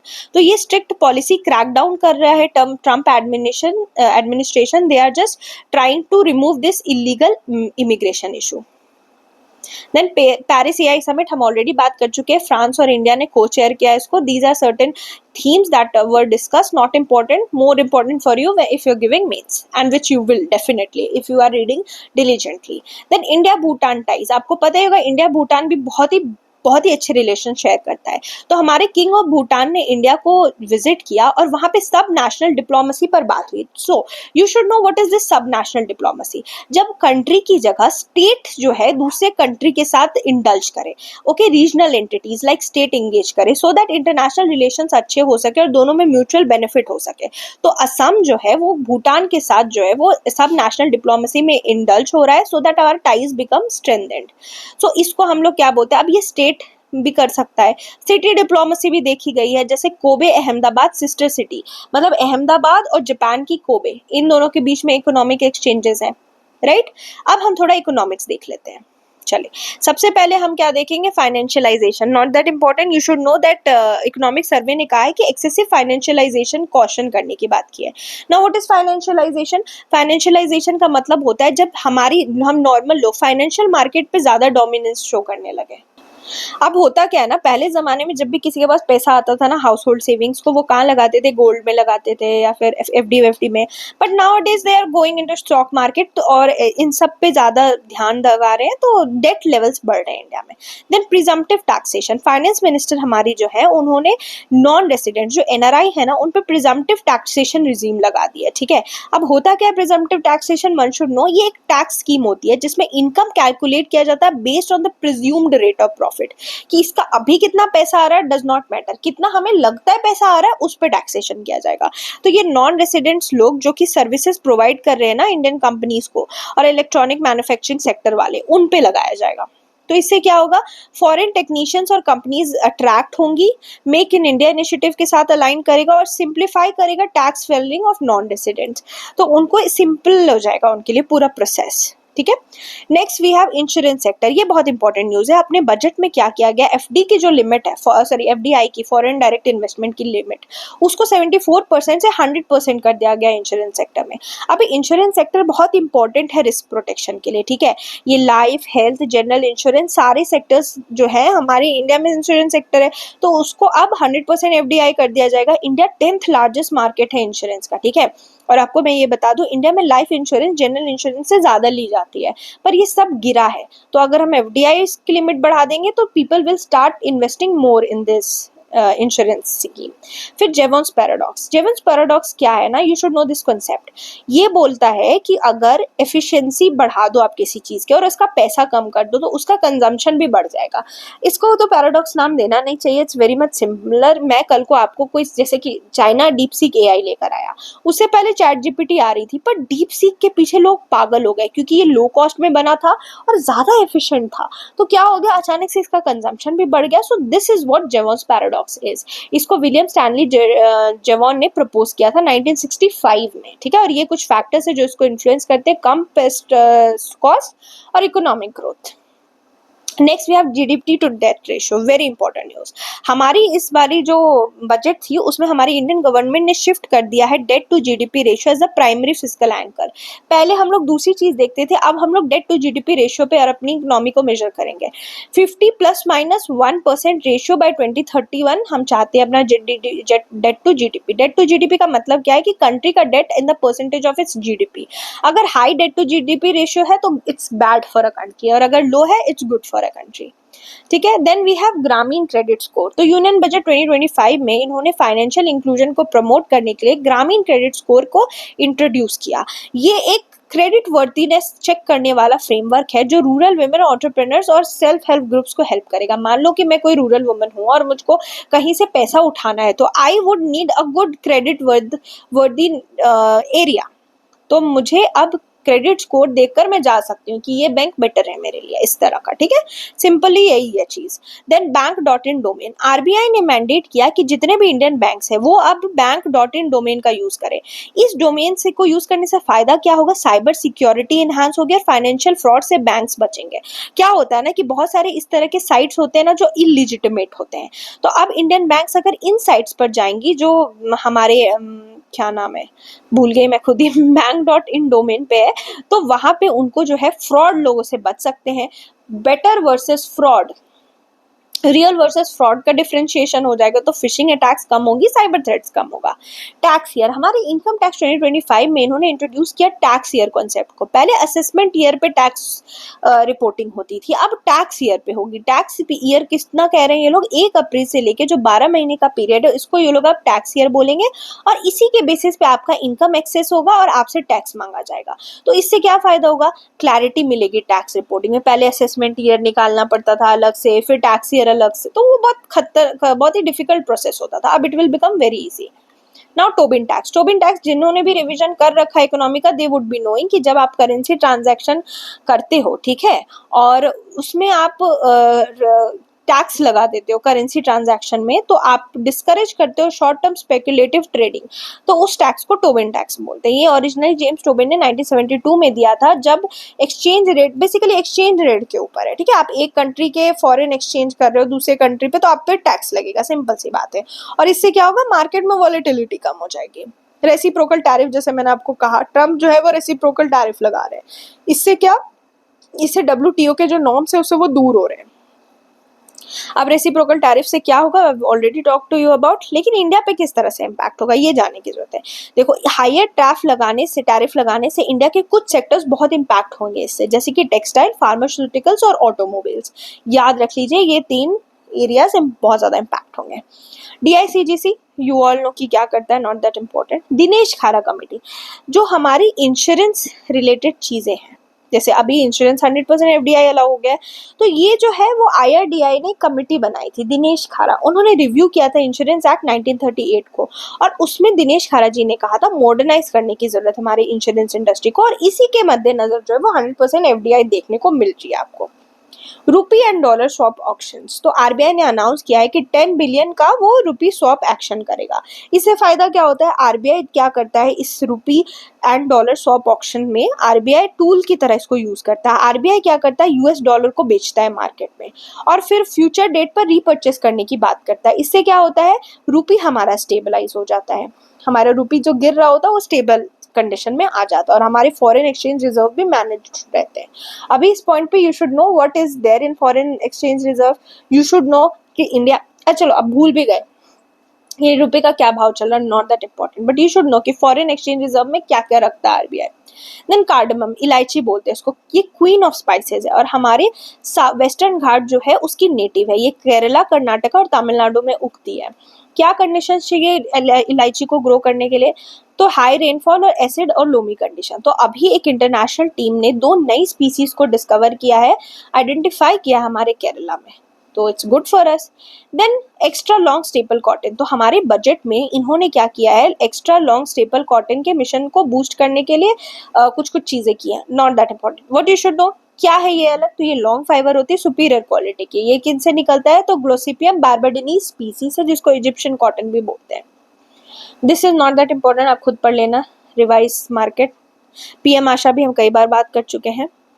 Then APEDA, APEDA भी हमने बात की है but still this is important. APEDA collaboration में एग्रोस्टार और KB एक्सपोर्ट के सक्सेसफुली शिप करता है संगोला और भागवा पोमेग्रेनेट्स, कहाँ पे, ऑस्ट्रेलिया में। अब आपको ये पता होना चाहिए अपेडा 1986 में बना था और हमारी जो भी एग्रीकल्चरल एक्सपोर्ट्स है उसको ये प्रमोट करता है। अपेडा जो आपको पता है फुल फॉर्म तो पता होना चाहिए, agriculture and process food product export development authority, तो ये पोमेग्रेनेट का नाम था and this is was important. India ने 100 gigawatt solar energy capacity achieve कर लिया है, very good news for India, not that important, इससे ज्यादा नहीं पढ़ना है। Then we have RBI reduces risk weight on NBFC and MFI। देखो, माइक्रो फाइनेंस इंस्टीट्यूशन और NBF में अगर RBI रिस्क वेट को रिड्यूस कर रहा है, इसका क्या मतलब है, रिस्क वेट का मतलब अ परसेंटेज फैक्टर जो डिटरमाइन करता है capital needed for potential loan losses. क्या है कि अगर RBI को लगता है कि कोई बैंक को लॉस हो सकता है लोन का, तो उसको अलग से कुछ परसेंटेज अपना रखना पड़ेगा कैपिटल, कि अगर लोन लॉस भी होता है तो खुद को बचा के रख सके। अगर इस फैक्टर को मैं कम कर दूं, बोलूं 10% की जगह सिर्फ 5% रखो, तो मेरे को तो कम रिस्क रखने की वजह से कैपिटल मेरा बढ़ जाएगा ना, और मेरा कैपिटल बढ़ जाएगा तो मेरी लोन देने की कैपेसिटी बढ़ जाएगी, तो बैंक्स को फायदा होगा। That is what RBI has done. उसके अलावा एक कैपिटल एडिक्वेसी रेशियो भी होती है, जिसमें बैंक बोलता है कि अगर लॉसेस हो जाए, RBI बोलता है कि अगर किसी बैंक को लॉस हो जाए तो वो खुद को कैसे रख पाएगा बचाकर, तो वो क्या कर सकता है, वो कैपिटल एडिक्वेसी रेशियो रखेगा जो कि 9% है। उसी से आपको माइक्रोसॉफ्ट की एक प्रोजेक्ट फार्म वाई आई है महाराष्ट्र में, जो कि क्रॉप यील्ड को 40% बढ़ा रहे हैं with the help of what, with the help of AI, so you can quote it in the good uses of AI। Then quality of public expenditure index, ये RBI ने इंट्रोड्यूस किया, तो RBI कोई भी इंडेक्स लेकर आता है becomes important. ये quality of public expenditure index है जो इवेलुएट करता है कि हमारी गवर्नमेंट कितना ज्यादा अच्छे से स्पेंड कर रही है, कितनी एफिशिएंसी से स्पेंड कर रही है पब्लिक लोगों के लिए, जैसे एजुकेशन, हेल्थ केयर वगैरह वगैरह। Then stagnation of India patent growth, तो क्या देखा गया, इंडिया का पेटेंट जो है ना, जो फाइल किया गया वो गिर गया है। तो इससे क्या पता चल रहा है कि हमारी private sector research and development नहीं करी, अगर रिसर्च डेवलपमेंट नहीं करेगी तो पेटेंट नहीं होगा, और इंडिया जो है ना 6th नंबर पे है ग्लोबली पेटेंट फाइल करने के, और जितना पेटेंट है it's a good thing, if somebody is filing more patent मतलब अच्छा R&D हो रहा है। Soil health card, you all might have already read about it, तो we don't need to read it, but still I have highlighted, तो एक बार ही देख लेना, ठीक है। we have discussed it in length, ठीक है। ये इंपॉर्टेंट है, फ्रीक्वेंसी इसकी ट्वाइस अ ईयर किया जाता है after Ravi and kharif crops. Micro finance sector जैसे हमने ऊपर देखा, माइक्रो फाइनेंस क्या करता है, छोटे लोन्स देता है अनडिजर्व पॉपुलेशन को ताकि फाइनेंशियल इंक्लूजन बढ़ा सके। सिमिलरली कोऑपरेटिव बैंक, ये आपका पूरा स्टैटिक का पार्ट है, बस आपको ये पता होना चाहिए कि आरबीआई ने न्यू इंडिया कोऑपरेटिव बैंक को इंटरवीन किया क्योंकि वहां क्या देखा इन्होंने कि फंड मिस अप्रोप्रिएशन हो रही थी, तो आरबीआई इस तरह से इंटरवीन करता है। तो here you will get to know कि आरबीआई का रोल ये भी है, अगर उसको लगता है कि कोई bank is doing something wrong और fishy, RBI can act as an intervener and it can appoint an administrator there. और कोऑपरेटिव आप ये अच्छे से पढ़ लेना, it's part of your static, क्या टाइप्स हैं, you need to read about it. फिर मेंटल हेल्थ, हमारे इकोनॉमिक सर्वे में मेंटल हेल्थ ट्रेंड्स के बारे में बात की गई है, so these are certain things that has been highlighted there. Then SASCI scheme, SASCI का फुल फॉर्म है special assistance for state for capital investment, ये टूरिस्ट एक्सपीरियंस वगैरह बढ़ाने के लिए, that's it. Then PM Vikas, PM Vikas बार बार न्यूज में आ रहा था, PM Vikas socio economic upliftment के लिए माइनॉरिटी कम्युनिटीज का, उनको वो एंटरप्रेन्योरशिप वगैरह देगा। 6 माइनॉरिटी कम्युनिटी के अपलिफ्टमेंट को यहाँ पे टारगेट किया जा रहा है। Gender budgeting, not that important, only datas are there. You should know that highest ever reporting since the gender budgeting statement has been introduced. India जो है वो होस्ट करेगा 12th regional 3R and circular economy forum, कहाँ पे, जयपुर में। तो host कर रहा है, इंपॉर्टेंट है, एसडीजी और कार्बन न्यूट्रलिटी पर बात होगी। Then casting net catching success, fishery sector India में काफी अच्छे से ग्रो किया according to our union budget, और इसलिए इसको बहुत अच्छा अमाउंट भी एलोकेट किया गया है। India second largest fish producer है ग्लोबली, और ब्लू रेवोल्यूशन वगैरह और प्रधानमंत्री मत्स्य संपदा योजना, ये सारे फिशरी सेक्टर को रिलेटेड है, डेडिकेटेड है। Then we have national edible oil consumption survey, तो ये रिलीज कौन करता है, इसको लॉन्च कर रहा है, ये फर्स्ट एवर ऐसा सर्वे हुआ है एडिबल ऑयल कंजम्पशन का कि हमारे इंडियंस कितना एडिबल ऑयल कंज्यूम कर रहे हैं। तो मिनिस्ट्री ऑफ एग्रीकल्चर ने इस सर्वे को लॉन्च किया है और ये कंजम्पशन पैटर्न चेक करा है। तो इससे फायदा क्या होगा, हमारा जो national mission on edible oil है, जिसको मैंने लेंथ में डिस्कस किया था, उसको सपोर्ट करेगा, तो अच्छे पॉलिसीज बनाने में मदद मिलेगी। दीज आर सर्टेन थिंग्स कि आप प्राइवेट मार्केट में क्या करना चाहिए, नॉट इम्पोर्टेंट। अब बजट में क्या ट्रेंड देखा गया है कि नॉन पेड एम्प्लॉयमेंट क्राइसिस देखी गई है, कि इंडिया में क्या देखा गया, आधे से ज्यादा पॉपुलेशन अभी सेल्फ एम्प्लॉयड है, उसमें अनपेड हाउस होल्ड वर्क भी है, मतलब घर का काम है but they don't get paid for it. तो इससे क्या हो रहा है कि शिफ्ट अगर सेल्फ एम्प्लॉयमेंट में हो रही है तो स्टेबल इनकम कम हो रही है, क्योंकि पहले अगर आप पहले कहीं कहीं जॉब करोगे तो यू नो कि आपके अकाउंट में पैसे आ जाने, बट इसमें ऐसा नहीं है, it's unstable. Then hike in MSP for raw jute, तो गवर्नमेंट ने रॉ जूट पे एमएसपी बढ़ा दी है, तो इससे क्या है 6% एमएसपी बढ़ी है, तो ये सीएसीपी ने रेकमेंड किया, तो आपको समझ में आ जाएगा कौन एमएसपी हाइक रेकमेंड करता है, सीएसीपी, ठीक है। Then mutual credit guarantee scheme for MSME, तो इससे आपको समझ में आ गया है कि हाँ, ये इसमें हम इतना डिटेल नहीं करेंगे, पर हम इसके स्कीम्स, मतलब इसमें क्या क्या चीजें की गई हैं उसको पढ़ेंगे। जैसे 60% गारंटी कवरेज करी गई है for loan sanction under MSME scheme. कौन एलिजिबल बोरोअर्स होंगे, जिनका प्रॉपर उद्यम रजिस्ट्रेशन हुआ है या फिर वो नॉन परफॉर्मिंग एसेट नहीं है, ठीक है, वो सब चेक करके उनको पैसे दिए जाएंगे। ड्यूरेशन 4 साल के लिए होगी अंटिल 7 लाख करोड़। फिर नेशनल क्रिटिकल मिनरल मिशन, तो हमारे यूनियन कैबिनेट ने लॉन्च करा है इस मिशन को, अप्रूव भी कर दिया है। नाम से ही पता चल रहा है हम मिनरल एक्सप्लोरेशन करेंगे ताकि हमें बेनिफिट मिल सके। ऑफशोर माइनिंग भी देखी जाएगी यहाँ पे। Then major and minor mineral, this is important for you. Ministry of Mines ने क्या, बेसिकली मिनिस्ट्री ऑफ माइंस ने कुछ ऐसे मिनरल्स है ना जिनको वापस से मेजर मिनरल बना दिया माइनर मिनरल से, तो you should be aware of it, बहुत इंपॉर्टेंट है, this is the most important thing. इसलिए मैं वो सारी चीजों पे ज्यादा ध्यान दूंगी that has highest probability to come in exams, जैसे बेरियाइट, फेल्सपार, माइका और क्वार्ट्ज, इनको अब मेजर मिनरल बना दिया गया है। क्यों? क्योंकि बेरियाइट जो है वो ऑयल और गैस ड्रिलिंग्स में यूज होता है, फेल्सपार, क्वार्ट्ज और माइन जो है वो पेग्माटाइट रॉक से मिलता है, और ये आपके लिथियम और टिन के साथ मिलता है। तो इससे मेजर मिनरल बनने से इनकी ज्यादा अच्छी रिपोर्टिंग होगी और एक्सट्रैक्शन भी बेटर हो पाएगा। Again makhana, very important this year.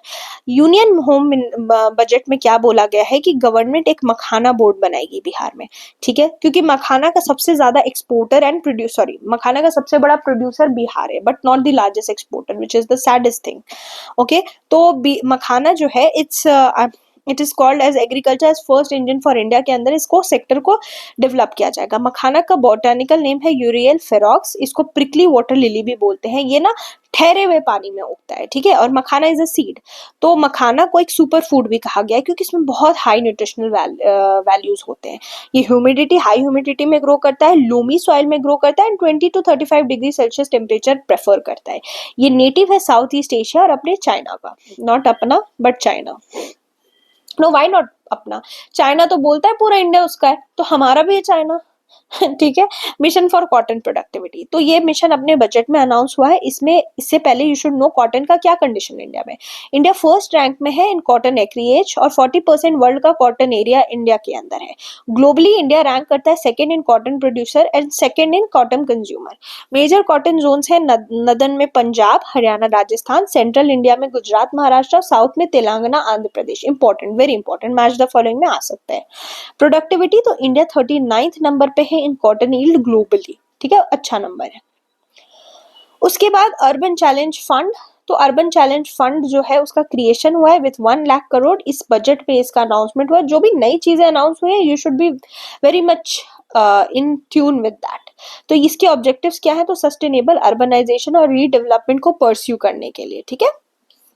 Then we have urban cooperative bank. Again, you can read it by yourself. क्या होते हैं urban cooperative bank, कौन इसको regulate करता है, because this is entirely a static part and you should be in position to know this. Restructure Skill India program. तो union cabinet ने approve किया है restructuring of skill India program. ये mission 2015 में लॉन्च हुआ था to upskill development and train 1 crore youth annually. इसके अंदर शॉर्ट टर्म ट्रेनिंग होगी, प्रधानमंत्री कौशल विकास योजना, एंड लॉन्ग टर्म ट्रेनिंग के अंदर क्राफ्ट्समैन ट्रेनिंग स्कीम है, ठीक है। Then we have other schemes also, जैसे एंटरप्रेन्योरशिप के लिए प्रधानमंत्री युवा योजना। इसलिए मैं कह रही थी ना युवा योजना और स्कीम, उस टाइम मैंने कहा वो युवा 2.0 था जो कि किसके लिए था, यूथ राइटर्स के लिए था, तो कंफ्यूज नहीं होना है। Then we have PM Vishwakarma Yojana, ये सब इन्हीं सब चीजों के लिए। Then gross development, gross domestic product. उसके बाद union ministry of statistics and program का सेशन जो है on conceptual framework of gross domestic knowledge product measurement. तो आपको पता होना चाहिए जैसे जीडीपी है वैसे एक ग्रॉस एनवायरमेंट प्रोडक्ट भी आया था बीच में, जीईपी, वैसे ही this is a new, that is gross domestic knowledge product measurement. ये क्या मेजर करेगा, जीडीपी क्या देखता है, इकोनॉमिक ग्रोथ देखता है, ग्रोथ तो नहीं, जीडीपी जो है हमारा बेसिक वैल्यू होता है जो गुड्स और सर्विसेज प्रोड्यूस होती है within a country specific period of time. ये क्या चेक करेगा, it will check the innovation intellectual asset to India's economic growth. ये सप्लीमेंट करेगा जीडीपी को, ये याद रखना, it is nothing that different, ये सप्लीमेंट ही करेगा। क्यों, क्योंकि एजुकेशन, रिसर्च और एंटरप्रेन्योरशिप वाले स्कीम जो एरियाज हैं उनका कंट्रीब्यूशन चेक करेगा ये। Then we have new harmonize system for GI tag rice. तो देखो अब एक नया कोड आएगा जीआई टैग्स राइस के लिए, इससे क्या फायदा होगा, तो उनका स्मूथ एक्सपोर्ट स्मूथ हो जाएगा। ये एचएस कोड अब एग्जाम में आ सकता है, किसके लिए आया है, for GI tag rice, not GI tag wheat और anything, is just for GI tag rice. ये कोड जो है वो अमेंडमेंट की गई कस्टम टैरिफ एक्ट में ताकि स्मूथ एक्सपोर्ट हो सके जीआई टैग का। ये एचएस सिस्टम क्या ऐसा वैसा सिस्टम है, no, it's governed by world custom organization और अपडेट होता है एवरी 5 to 6 ईयर। उसके बाद है हमारी AI for entrepreneurship micro lending module. ये जो है वो ministry of skill and development ने लॉन्च किया है AI for entrepreneurship micro learning module. ये एम्पावर करेगा 1 लाख यूथ को उन ताकि टेक्नोलॉजी ड्रिवन इकोनॉमी काम कर सके। देन ई श्रम microsite and occupational shortage index, इसको किसने लॉन्च किया है, तो लेबर एंड एम्प्लॉयमेंट मिनिस्ट्री ने। ई श्रम state microsites and occupational shortage index, very important, यहाँ पे मिनिस्ट्री ही इंपॉर्टेंट है, ठीक है। ये क्या काम करेगा, you can read it by yourself but you should know कि हाँ किसने इसको लॉन्च किया है। टाइम यूज सर्वे, टाइम यूज सर्वे जो है वो एनएसएसओ नेशनल स्टैटिस्टिक्स ऑफिस ने रिलीज किया। ये सेकेंड टीयूएस है फॉर 2024। ये क्या चेक करता है, कभी आपने सोचा कि आपने जो टाइम स्पेंड किया पेड और अनपेड एक्टिविटी में कोई उसको मेजर करे, तो वो यही मेजर करता है टाइम यूज, कि आपने पेड एक्टिविटी में कितना टाइम दिया, अनपेड में कितना दिया। तो इसमें की फाइंडिंग में क्या देखा गया, जो फीमेल का पार्टिसिपेशन वो एम्प्लॉयमेंट में ज्यादा है। इनफैक्ट कुछ अच्छी चीजें इसमें से निकली है, जो ये केयर गिविंग एक्टिविटी है वुमेन की, उसको रिकॉग्नाइज किया जा रहा है अभी। दूसरी चीज क्या देखी गई मेन और वीमेन दोनों अब कल्चर, लीजर और स्पोर्ट्स में ज्यादा टाइम दे रहे हैं, ठीक है, they are not machines anymore. Then enhance certificate of origin. देखो सर्टिफिकेट ऑफ ओरिजिन क्या होता है ना, सिंप्लीफाई करने के लिए होता है सर्टिफिकेशन प्रोसेस, क्योंकि कई बार बहुत सारी कंट्रीज जो है ना वो क्या करती है, किसी और कंट्री का ओरिजिन होता है बट उसको वो किसी तरह से मैनिपुलेट करके दूसरी कंट्री, जैसे चाइना है ना, उसको बहुत सारी कंट्रीज नहीं चाहती उसका एक्सपोर्ट, तो चाइना क्या करता है, अपना सामान कहीं किसी और कंट्री, एक्स कंट्री में प्रोड्यूस करता है और फिर वो कंट्री उस कंट्री को देती है। तो ओरिजिन तो चाइना से था बट वो जा रहा है एक्स कंपनी के थ्रू, और एक्स कंपनी की वाई से कोई प्रॉब्लम नहीं है बट वाई की चाइना से प्रॉब्लम है। बट चाइना तो क्या होता है यहाँ पे, वाई कंपनी के पास तो अल्टीमेटली चाइना का ही प्रोडक्ट जा रहा है, तो इससे सर्टिफिकेट ऑफ ओरिजिन की इंपॉर्टेंस बढ़ती है। भले ही प्रोडक्शन एक्स कंट्री में कर रहा है चाइना या एक्स के थ्रू भेज रहा है बट ओरिजिन सर्टिफिकेट चाइना का ही होगा, तो that is called certificate of origin. ये सर्टिफाई करता है कि कौन सी कंट्री से ये गुड एक्सपोर्ट हुआ है, ठीक है। तो हमारी डीजीएफटी ने लॉन्च किया है enhance eco 2.0 system. Then tonnage tax system, जो बजट 25-26 है उन्होंने एक्सपैंड किया टोनेज टैक्स सिस्टम, जो इंक्लूड करता है inland vessel under Indian vessels act 2021। RBI cut repo rate, तो monetary policy committee of the RBI reduce the repo rate by 25 basis point to 6.25%। तो आपको पता ही है रेपो रेट क्या होती है, वो रेट होती है जिससे आरबीआई लेंड करता है बैंक्स को, तो ये अफेक्ट करता है इंटरेस्ट रेट और इकोनॉमिक एक्टिविटी भी, और लिक्विडिटी एडजस्टमेंट फैसिलिटी भी आपने पढ़ा ही होगा। Then DPI we have already discussed, RBI इसको रिलीज करता है, know that what you should know right now is that ये सेमी एनुअली रिलीज होता है मार्च और सितंबर के मंथ। Okay, next potash. तो गवर्नमेंट क्या सोच रही है ना कि वो एक्सप्लोर करे potash mining in Punjab Fazilka and Muktsar Sahib district. तो पोटैश क्यों इंपॉर्टेंट है, क्योंकि हमारे फर्टिलाइजर में पोटैश की 90% कंजम्पशन जो होती है, making up over 90% of consumption, तो हमारी इंपोर्ट करना पड़ता है हमें पोटैश का, तो डिपेंडेंस कम होगी अगर हमें इंडिया में मिल गया तो। Then electronic manufacturing, India world का second largest mobile manufacturing country बन गया after China, and you should be surprise to know कि जो 99.2% जो अपने मोबाइल फोन्स इंडिया में बिकते हैं ना, वो लोकली ही मैन्युफैक्चर्ड होते हैं, इंडिया में बने हुए होते हैं। इसीलिए इलेक्ट्रॉनिक इंडिया का 5th लार्जेस्ट एक्सपोर्ट कमोडिटी है, और इसी वजह से ट्रम्प के रेसिप्रोकल टैरिफ के वजह से इलेक्ट्रॉनिक सेक्टर भी प्रॉब्लम्स में आ सकता है। देन रूटेज स्मार्ट विलेज सेंटर, ये रूटेज लॉन्च किया इन्होंने स्मार्ट विलेज सेंटर मंदुरा हरियाणा में। ये कटिंग एज टेक्नोलॉजी लेकर आएगी रूरल नीड्स के लिए, इसके अंदर टेक्नोलॉजिकल सपोर्ट मिलेंगे पंचायत को और मार्केट एक्सेस मिलेगा मार्केट मिर्ची वगैरह के मदद से। फिर एक ग्लोबल कैपेसिटी सेंटर, तो ये तो इंपॉर्टेंट नहीं है, बस आप याद रखो मध्य प्रदेश पहला स्टेट है जो डेडिकेटेड ग्लोबल कैपेबिलिटी सेंटर्स लेकर आएगा, तो यहाँ से ये लोग ग्लोबल टैलेंट्स को देखेंगे और टेक्नोलॉजी एडवांसमेंट करेंगे, बस सब टेक्नोलॉजी ही चल रहा है अभी इंडिया में। Then SwaRail application, ministry of railway ने इसको लॉन्च किया है। ये एक ऐसा एप्लीकेशन होगा जहाँ से आप टिकट भी बुक कर सकते हो और जो भी रेलवे से रिलेटेड चीजें हैं वो सब सीमलेसली एक पोर्टल में आपको मिल जाएगी, तो वन स्टॉप सोल्यूशन हो जाएगा, जैसे हमारा ये एक्सआईएस का मैगजीन है वन स्टॉप सोल्यूशन, और इसको डेवलप किया है सीआरआईएस ने, centre for railway information systems ने। Then we have Asian fishery and aquaculture forum, इसकी 14th फोरम अपने न्यू दिल्ली में हुई है। ये ग्लोबल फिशरी और एक्वाकल्चर कॉन्फ्रेंस है जो हर 3 साल में होता है by the Asian fishery society, जो 1984 में बनी थी। इंडिया ने होस्ट किया इस फोरम को दूसरी बार, ऐसा नहीं है कि पहली बार हुआ ये, इससे पहले हम 2007 में कोच्चि में इसको ऑर्गेनाइज कर चुके हैं, इस बार न्यू दिल्ली में हो रहा है। थीम्स क्या है, not that important. Then economic dynamics of southern states, तो वी अनंत नागेश्वरम जो चीफ इकोनॉमिक एडवाइजर हैं, उन्होंने बोला है कि सदर्न स्टेट्स को फोकस करना चाहिए बेंचमार्क पे उनकी इकोनॉमिक परफॉर्मेंस को अगेंस्ट ग्लोबल स्टैंडर्ड, अपना परफॉर्मेंस आप ग्लोबली मिला के देखो, ठीक है। सदर्न स्टेट इंडिया के 30% जीडीपी में कंट्रीब्यूट करती है, जिसमें तमिलनाडु और कर्नाटका सबसे ज्यादा जीएसडीपी ग्रोथ दिखाती है, they are the richest states, ठीक है। ये सर्टेन डेटाज हैं that you can read it by yourself. Then edible oil import and SAFTA agreement, तो ये बस ऐसा ही है कि solvent extractor association of India ने रेज किया है कंसर्न कि मिसयूज हो रहा है साफ्टा एग्रीमेंट का, और इस ड्यूटी फ्री इंपोर्ट के वजह से आप जैसे हमने बताया था कि 14 टाइम्स जो है वो रिफाइन ऑयल हम नेपाल से ले रहे हैं, because Nepal is misusing this SAFTA agreement, ठीक है।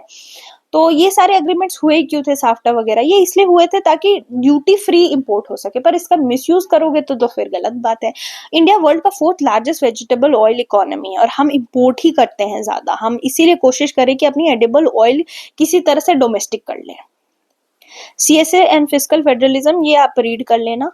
Not that important. Then we have environment and sustainability. तो एक काम करते हैं, एनवायरमेंट एंड सस्टेनेबिलिटी कल करते हैं, है ना. तो this will become easier for you. ज्यादा इसके बाद वाला जो लेक्चर होगा उसी में you will be done with your February. ठीक है. Certain things we'll read, there are duplication of topics also, तो we'll not read that and we'll do it, will complete it in next lecture. तब तक आप लोग revise करो, जो पढ़ रहे हो पढ़ते रहो. इसको एक बार सुन लेना 2x स्पीड पे और अपने स्टैटिक के साथ कोरिलेट कर लेना. You will be good to go. ज्यादा लोड नहीं लेना है. चलो, थैंक यू.